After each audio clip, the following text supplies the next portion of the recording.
You ever forgive someone and then regret it? Like, really regret it? Stoics say forgiveness is strength. But there are 3 betrayals you should never forgive. And no, this isn't about holding grudges. It's about self-respect. Stick around. This could save you years of pain. Most people think Stoicism is about enduring anything, swallowing every injustice. But that's not true. The ancient Stoics, Marcus Aurelius, Seneca, they didn't tolerate betrayal. They chose their battles. And when it came to these 3 betrayals, they walked away fast. Today we're talking about the lines you don't cross, and why forgiving them doesn't make you wise. It makes you a target. Here's the thing. Life will hurt you. People you trust will fail you. But not all failures are equal. Some are accidents. Others, they're tests. The Stoics believed in seeing people exactly as they are, not how you wish they'd be. And when someone shows you one of these 3 betrayals, they're telling you exactly who they are. Your move. 1. The lie that steals your choice. You ever notice how the worst lies aren't just hidden truths? They're stolen choices. Seneca called this the ultimate betrayal. Imagine your partner cheats but hides it. The cheating hurts, sure. But the real violation? They robbed you of the right to decide if you stay or leave. They manipulated your reality. Marcus Aurelius wrote that trust isn't just about loyalty. It's about letting someone see the truth of you. Because if they don't, they're not your partner. They are your warden. Here's the Stoic take. Forgiveness doesn't mean you ignore the lie. It means you see it clearly. And if someone keeps lying, that's not a mistake. It's a strategy. The ancient Stoics didn't tolerate people who twisted reality because those are the same people who will gaslight you into thinking you're the problem. So the rule is simple. The first lie, maybe a slip. The second, a pattern. The third, they don't respect you. And no amount of sorry fixes that. 2. The betrayal that repeats. Epictetus had a brutal rule. If someone steps on your foot once, it's their fault. If they do it twice, it's yours. This is the betrayal that keeps happening. The partner who flirts. The friend who forgets their promises. And every time, they swear it's the last time. But here's the truth.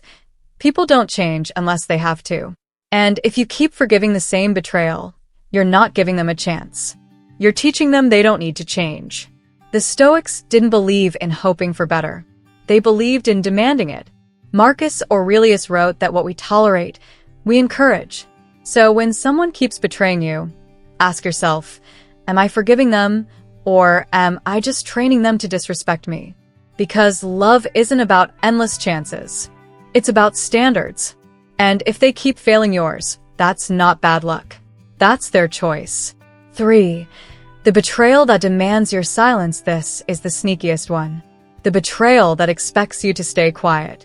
Maybe it's a partner who humiliates you in public. Or a friend who shares your secrets. When you confront them, they say, "You're too sensitive." Or, "Chris, can't you take a joke?" That's not just disrespect. It's emotional blackmail.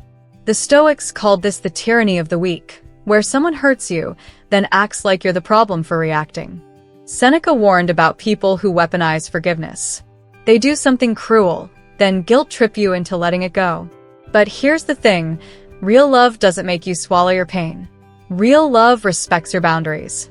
So if someone hurts you and then demands your silence, that's not a relationship. That's a power play. And the Stoic response? Walk away. Because no one who loves you will ever ask you to betray yourself. 4. The Stoic rule. Never beg for respect. Here's a hard truth. You can't negotiate respect. The Stoics knew this. Marcus Aurelius wrote that no one loses dignity unless they surrender it. And that's exactly what happens when you beg someone to treat you right. Every time you say, "Please don't do this again," you're not fixing the problem. You're lowering your price. Think about it. When a partner ignores you, then sees you crying and finally gives you attention, what did they learn? That they can ignore you until you break. That's not love. That's conditioning. The Stoic solution: act. Don't beg. If someone disrespects you, leave the room. If they lie to you, stop trusting them. Not as punishment, as physics. Because people don't change for words.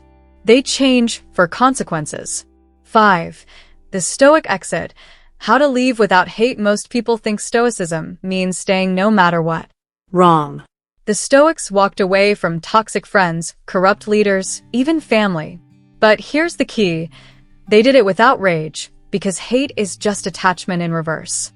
If you're screaming, "I'll never forgive you," you're still chained to them.